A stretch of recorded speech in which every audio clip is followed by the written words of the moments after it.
गरीब लड़का और सोने की राखी की बारिश।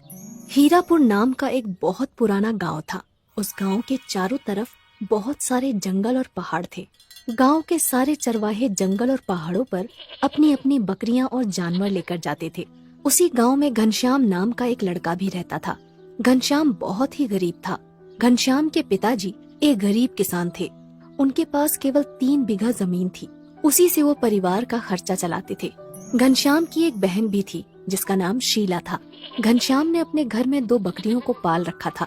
वो दोनों बकरियों को लेकर रोज पहाड़ पर जाता था। दोनों बकरियां दिन भर पहाड़ों पर घास और हरी हरी पत्तियां खाती थीं और घनश्याम पेड़ की छांव में बैठकर सोता रहता था। एक दिन घनश्याम पहाड़ के ऊपर बकरियां चरा रहा था।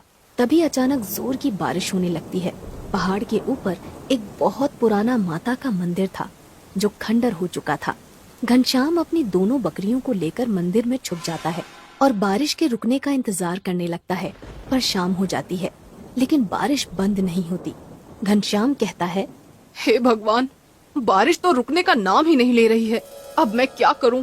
अगर पानी में भीग गया तो बीमार पड़ जाऊंगा और मेरे पास तो दूसरे कपड़े भी नहीं हैं। घनश्याम बहुत गरीब लड़का था। उसके पास केवल एक जोड़ी कपड़े थे। उसी से वो अपना काम चलाता था और इस तरह बारिश बंद होने का इंतजार करते करते रात हो जाती है। खंडर हो चुके मंदिर के अंदर बहुत सारी लताएं लगी हुई थीं।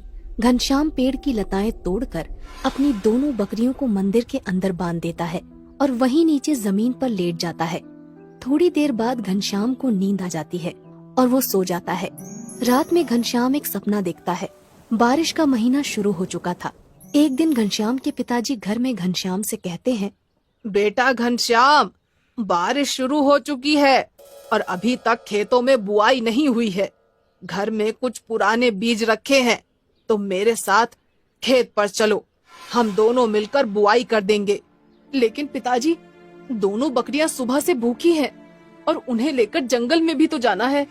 तब घनश्याम के पिताजी कहते हैं, आज बकरियां चराने शीला चली जाएगी, तुम मेरे साथ खेत पर चलो।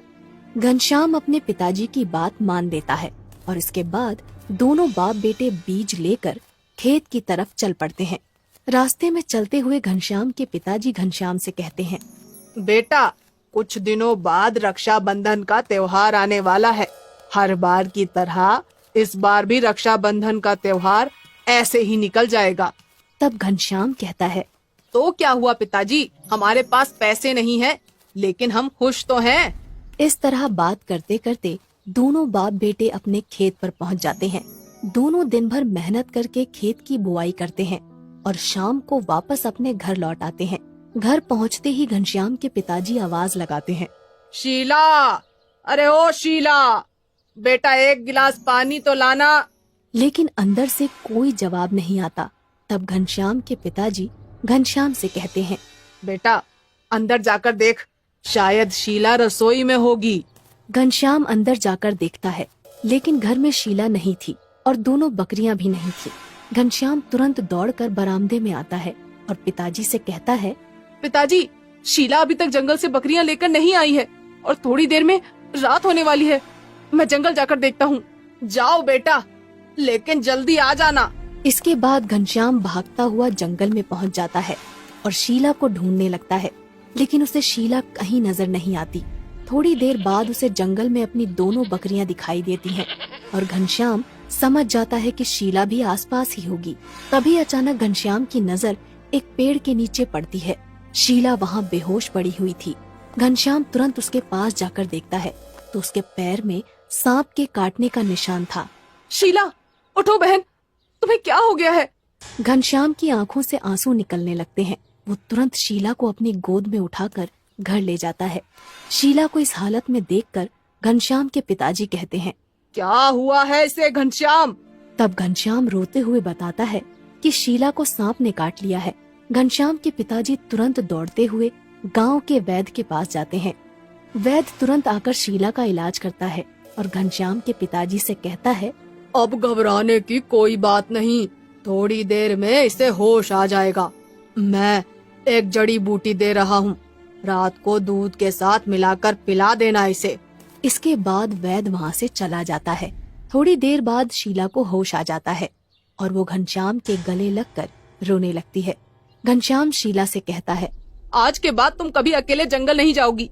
दोनों भाई बहन का प्यार देखकर पास में खड़े घनश्याम के पिताजी की आंखों में आंसू आ जाते हैं। अगले दिन घनश्याम दोनों बकरियां लेकर जंगल की तरफ निकल पड़ता है। जंगल जाने से पहले शीला एक कपड़े में रोटी और अचार अपने भाई घनश्याम के लिए बांध देती है। जंगल पहुँचते पहुँचते घनश्याम को दोपहर हो जाती है और उसे भूख लगने लगती है। तभी उसे पहाड़ पर माता का पुराना मंदिर दिखाई देता है और वो सोचता है, बहुत दिनों से पहाड़ के ऊपर नहीं गया, क्यों ना आज पहाड़ के ऊपर ही खाना खाया जाए। और घनश्याम अपनी दोनों बकरियों को लेकर पहाड़ के ऊपर पहुंच जाता है। वो दोनों बकरियों को पत्ती डालकर मंदिर के अंदर चला जाता है। मंदिर के अंदर घनश्याम को कुछ चमकदार चीज दिखाई देती है। वो मंदिर के अंदर जाकर देखता है तो दंग रह जाता है। मंदिर के अंदर सोने की राखी की बारिश हो रही थी। पहले तो घनश्याम को अपनी आंखों पर यकीन नहीं होता, लेकिन जब वो पास जाकर देखता है तो सचमुच चारों तरफ सोने की राखियों की बरसात हो रही थी। घनश्याम एक राखी को अपने हाथ में उठाकर कहता है, रक्षाबंधन के दिन शीला ये सोने की राखी मेरे हाथ पर बांधेगी तो उसे बहुत अच्छा लगेगा। इसके बाद घनश्याम अपनी शर्ट उतारकर बहुत सारी सोने की राखियां उसमें बांध लेता है और वापस अपने घर आ जाता है। घनश्याम को देखते ही शीला कहती है, अरे भैया, आज इतनी जल्दी वापस आ गए और बकरियां कहाँ पर है? तब घनश्याम थोड़ा हकलाते हुए कहता है, अरे वो शीला, मैं घनश्याम सोच में पड़ जाता है कि शीला को सब कुछ बताऊं या नहीं, लेकिन शीला के लगातार पूछने पर घनश्याम उसे सारी सच्चाई बता देता है। घनश्याम पोटली खोलकर शीला को सोने की राखियां दिखाता है। इतनी सारी सोने की राखियां देखकर पहले तो शीला को यकीन नहीं होता। फिर वो घनश्याम से कहती है, भैया, मेरे पास एक आइडिया है। रक्षाबंधन के दिन हम लोग बाजार में सोने की राखियों वाली दुकान लगा लेंगे। इसमें हमें बहुत पैसा मिलेगा। तब घनश्याम कहता है, तुम बिल्कुल सही कह रही हो बहना, हम ऐसा ही करेंगे। थोड़े दिनों बाद रक्षाबंधन आ जाता है और घनश्याम बाजार में अपनी दुकान लगा लेता है। सोने की राखियां बाजार में बहुत महंगी बिकती हैं और घनश्याम ढेर सारा पैसा कमा लेता है। ये त्योहार घनश्याम और उसके परिवार का सबसे अच्छा त्योहार था। इसके बाद घनश्याम हर साल रक्षाबंधन के दिन सोने की राखियां बेचकर खूब पैसा कमाता है और जब राखियां खत्म हो जाती हैं तो दोबारा से पहाड़ के ऊपर जाकर उसी पुराने मंदिर से राखियां ले आता है। इसी तरह सोने की राखी वाली बारिश से घनश्याम बहुत अमीर आदमी बन जाता है और वो अपने पिता और बहन के साथ खुशी खुशी रहने लगता है। तभी अचानक घनश्याम की नींद खुलती है। सुबह हो चुकी थी और बारिश भी बंद हो चुकी थी। घनश्याम अंगड़ाई लेते हुए कहता है, क्या था? सोने की राखी की बारिश? काश ऐसा हो जाए।